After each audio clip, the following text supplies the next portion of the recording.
Operation సింధూర పేరుతో భారత సైన్యం ఈరోజు ఎల్ఓసి అవతల వైపున ఏకంగా 30 ఉగ్రవాద స్థావరాలపై దాడులు నిర్వహించింది. పెద్ద ఎత్తున ఉగ్రవాదులు మరణించిన నేపథ్యంలో దేశవ్యాప్తంగా ఇటు భారతీయులు ఆనందోత్సాహాలతో ఉన్నారు. ఏదైతే ఈ మధ్య జమ్మూ కాశ్మీర్లో అమాయక ప్రజల మీద దాడులు చేసి 26 మంది మృతికి కారణమైన ఉగ్రవాదులను మట్టుబెట్టడానికి భారత ప్రభుత్వం తీసుకున్న చర్యలపై సర్వత్రా హర్షం వ్యక్తమవుతున్న నేపథ్యంలో తిరుమల వాసి పగడాల త్రిలోక్ కుమార్ అనే తిరుమల వాసికి పాకిస్తాన్ నుంచి బెదిరింపు కాల్ వచ్చింది. దీంతో ఆయన కూడా ధీటుగా వారికి సమాధానం చెప్పాడు. ప్రస్తుతం మనతో పగడాల త్రిలోక్ కుమార్ ఉన్నారు. ఆయనకి ఈరోజు +92 3295 27504 అనే నెంబర్ నుంచి ఫోన్ కాల్ వచ్చింది. అందులో త్రిలోక్ కుమార్ చాలా సీరియస్గానే వారికి వార్నింగ్ ఇచ్చినట్లు మాట్లాడాడు. ప్రస్తుతం మనతో త్రిలోక్ కుమార్ ఉన్నారు. ఆయన అడిగి అసలు ఏం జరిగింది అని తెలుసుకున్నాం. త్రిలోక్ కుమార్ గారు, ఎప్పుడు వచ్చింది మీకు ఫోన్?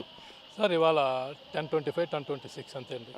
10:26కి వచ్చింది. ఏం మాట్లాడాడు మీతో? ఫస్ట్ అతను నా పేరు అతను చెప్పాడు. ఫస్ట్ ఆఫ్ ఆల్ నా పేరు నువ్వు త్రిలోక్ కుమార్ అని అడిగాడు. అవునని చెప్పా, హిందీలో అడిగాడు. తర్వాత మా అబ్బాయి పేరు దినేష్ అది అడిగాడు. అవును అన్నాను.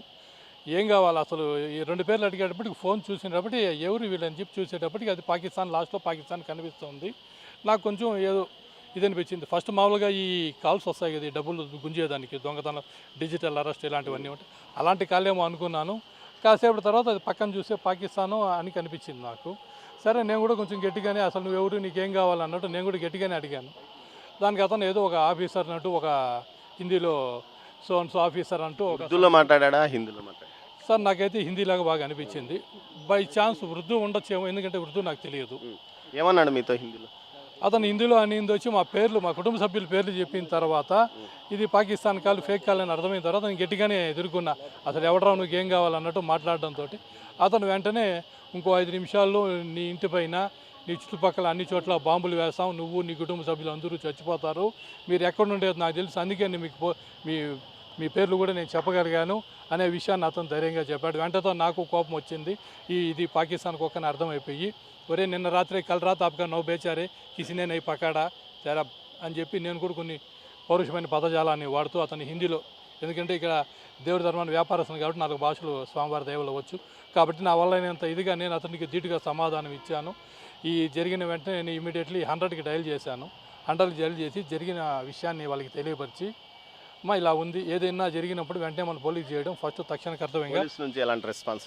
ఇమ్మీడియట్లీ 5 to 10 minutesకి అంతా వాళ్ళు నా పరిధిలో ఉన్న ఆల్బిరి పోలీస్ స్టేషన్ నుంచి కానిస్టేబుల్ గారు వచ్చారు. మళ్ళీ ఎస్ఐ మేడం గారు ఫోన్ చేసి వివరాలు తీసుకున్నారు. అదేవిధంగా మన సిఐ గారు ఫోన్ చేసి మొత్తం పూర్తి వివరాలు తీసుకున్నారు. అని ఎలా ఫీల్ అయ్యారు మీరు? వాడు మీతో ఇలా బెదిరింపుగా మాట్లాడినప్పుడు మీరు ఏమనుకున్నారు?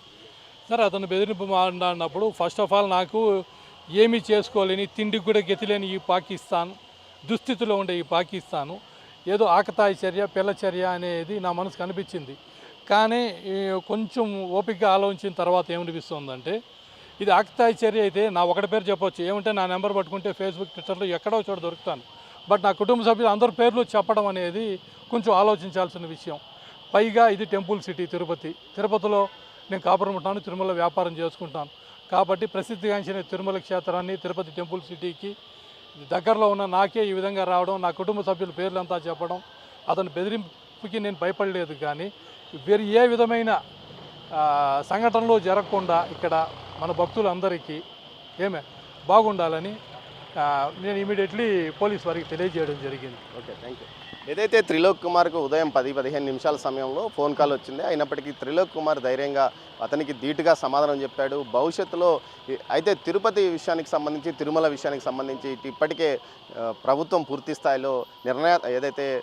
స్థాయిలో చర్యలు తీసుకుంది. ఏకంగా అటు జమ్మూ కాశ్మీర్పై దాడి జరిగిన నేపథ్యంలో పెద్ద ఎత్తున తనిఖీలు ప్రారంభించింది. దీంతోపాటు మాక్ డ్రిల్స్ నిర్వహిస్తుంది. భక్తులు ఏదైనా ఉగ్రదాడి జరిగినప్పుడు భక్తులను ఎలా కాపాడాలి, భక్తుల మీద అటాక్ జరిగినప్పుడు ఎలాంటి చర్యలు తీసుకోవాలన్న విషయం మీద ప్రతిరోజు ఇటు జిల్లా పోలీసు ఉన్నతాధికారులు క్రింది స్థాయి సిబ్బందికి శిక్షణ ఇస్తున్నారు. దీంతోపాటు ఆక్టోపస్, టీటీడీ, విజిలెన్స్, ఇతర అధికార యంత్రాంగం పూర్తి స్థాయిలో సన్నద్ధమైన పరిస్థితి తిరుపతిలో కనిపిస్తుంది. మొత్తం మీద అయితే పగడాల త్రిలోక్ కుమార్ ధీటుగా ఏదైతే పాకిస్తాన్ నుంచి ఫోన్ చేసిన వ్యక్తికి సమాధానం ఇచ్చి, ఏదైతే భారతీయులు ఎక్కడ తగ్గేవారు కాదో, అవసరమైతే మిమ్మల్ని మీ అంతు చూడడానికి కూడా మేము సిద్ధంగా ఉన్నామంటూ అతనికి హెచ్చరికలు చేసిన నేపథ్యం కూడా కనిపిస్తుంది. కెమెరా పర్సన్ పురుషోత్తంతో దామోదర్, తిరుమల నుంచి.